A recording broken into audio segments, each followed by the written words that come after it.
I wanted to express our support personally. Thank you, President Putin. Your visit means a great deal. പശ്ചിമേഷ്യൻ രാഷ്ട്രീയത്തിലെ ഏറ്റവും കരുത്തുറ്റ കുടുംബത്തിലെ പുതിയ കണ്ണിയെ ഇപ്പോൾ കാണാനില്ലെന്ന വാർത്ത ലോകത്തെ ഞെട്ടിച്ചുകൊണ്ടിരിക്കുകയാണ്. അലി ഖമീനിയുടെ വധത്തിനു പിന്നാലെ ഇറാന്റെ പരമോന്നത നേതൃത്വത്തിലേക്ക് ക്ഷണനേരം കൊണ്ട് ഉയർത്തപ്പെട്ട മുസ്തഫ ഖമീനി എവിടെയെന്ന ചോദ്യം ഇപ്പോൾ ലോകമെങ്ങും പുകയുകയാണ്.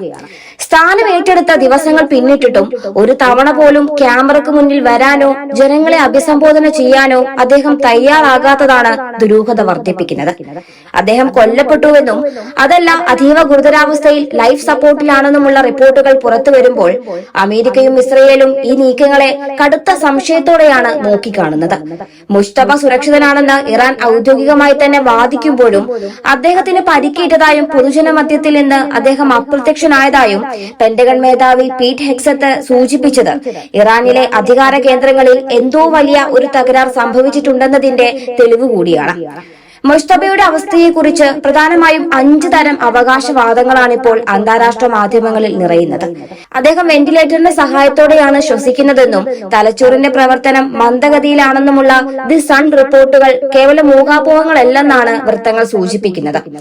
ഇസ്രയേൽ നടത്തിയ ആക്രമണത്തിൽ അദ്ദേഹത്തിന് ഒരു കാൽ നഷ്ടപ്പെട്ടതായും കരളിനും ആമാശയത്തിനും ഗുരുതര പരിക്കേറ്റതായും പറയപ്പെടുന്നുണ്ട്.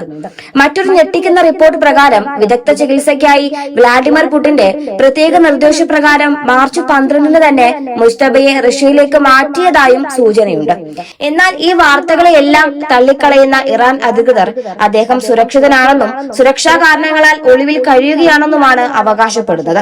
ഇറാന്റെ സ്റ്റേറ്റ് മീഡിയ വഴി പുറത്തുവരുന്ന പ്രസംഗങ്ങൾ പോലും അവതാരകർ വായിക്കുകയാണ് ചെയ്യുന്നത്. ഇത് അദ്ദേഹം ജീവനോടെ ഉണ്ടോ എന്ന കാര്യത്തിൽ ഡൊണാൾഡ് ട്രംപ് പോലും പരസ്യമായി സംശയം പ്രകടിപ്പിക്കാൻ കാരണമായി.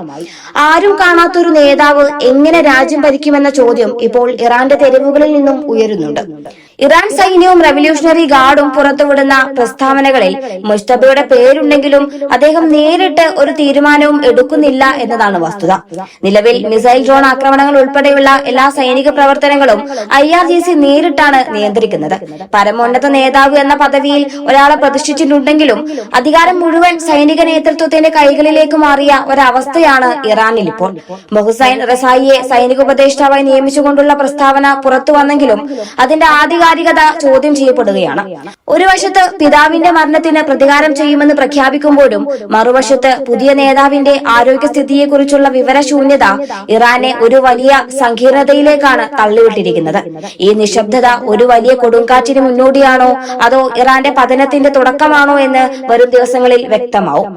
മുസ്തഫ ഖമീനി എന്ന ദുരൂഹത ഇനിയും ലോകത്തിനു മുന്നിൽ ഒരു ചോദ്യചിഹ്നമായി തന്നെ ഇപ്പോഴും അവശേഷിക്കുകയാണ്.